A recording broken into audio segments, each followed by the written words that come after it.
Marjorie Taylor Greene's hopes for a Senate seat have been dashed, all thanks to Donald Trump. Sort of. According to new reporting from the Wall Street Journal, internal polling done by Trump's team found that Senator Jon Ossoff would win by a landslide in a head-to-head race. Before we get to the details, Jank, do you think Marjorie Taylor Greene will listen to Trump here? Well, it sounds like she's going to, but I don't know why she would, because you're going to see in this story, she thinks this is all like conspiratorial against her. So, Marjorie Taylor Greene, why don't you beat the conspirators back? I mean, if you think you got what it takes, what are you listening to them for?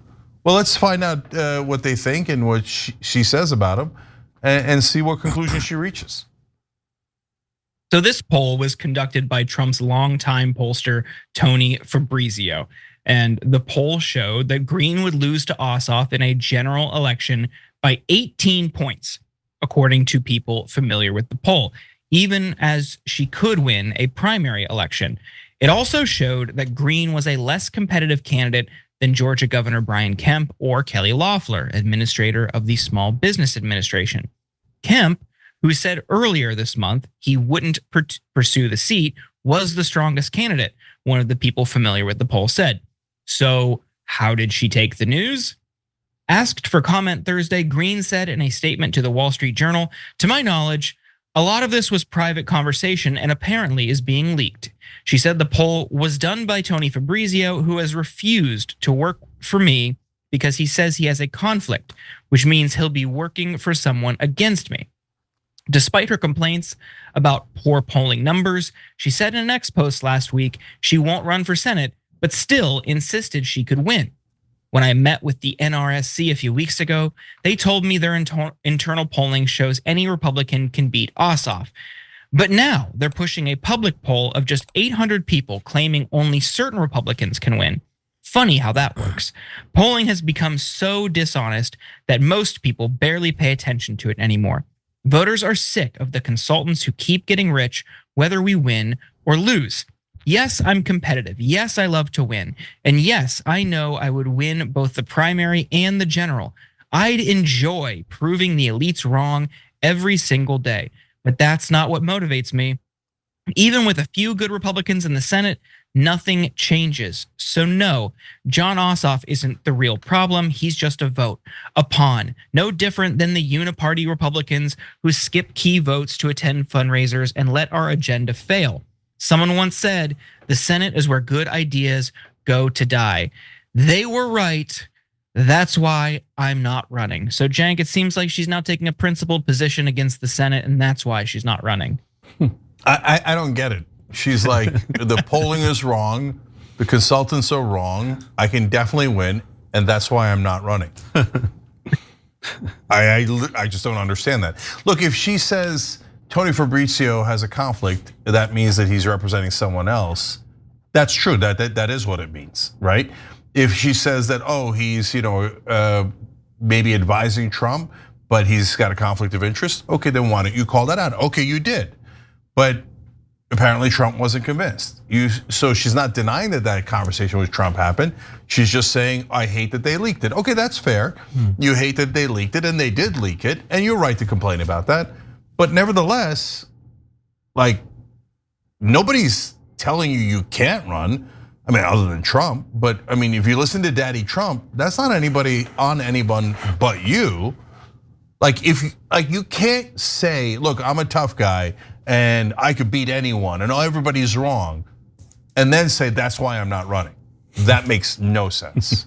All right, yeah, I mean, this just fits in the common theme of our programs today, which are politicians that are that deny reality. I think that seems to be the common theme, and I mean, in a way, I'll be thrilled if this sort of denial of reality continues to mean massive Republican losses.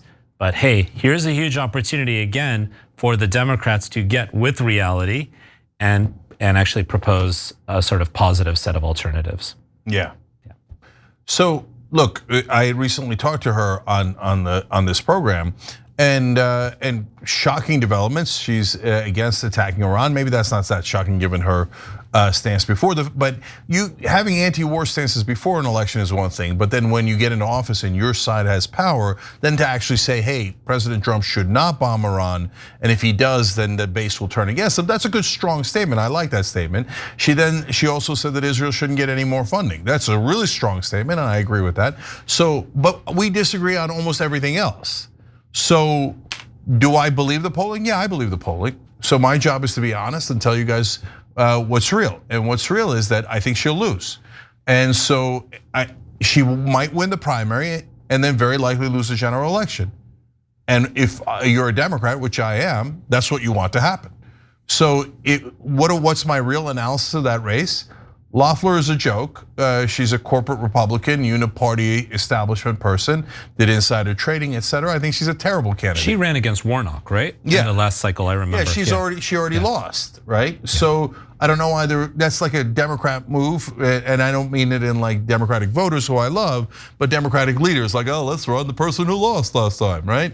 So okay, so that Kemp would have won easily, in my opinion. Yeah. So I'm glad he's not running. I don't know why he's not running. Maybe he's going to run for president, and he doesn't want to risk anything. Okay, that's his business, but I'm glad he's not running because it makes it easier for a Democrat to win that race or Ossoff to win that race.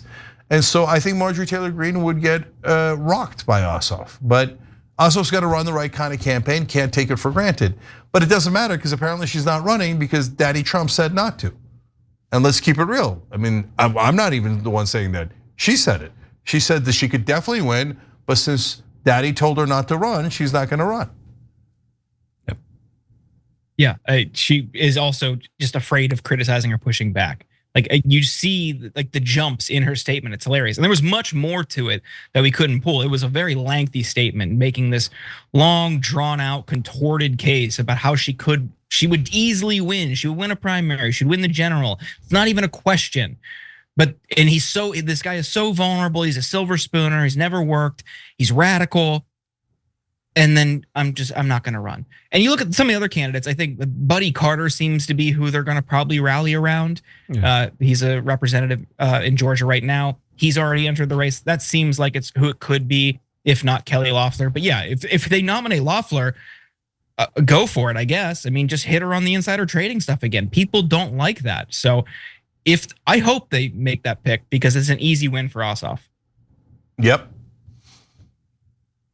I just keep going back to, if you're gonna talk big, you gotta finish that talk. Otherwise, why'd you talk in the first place, right? So, there you go. Yeah. Every time you ring the bell below, an angel gets his wings. Totally not true, but it does keep you updated on our live shows.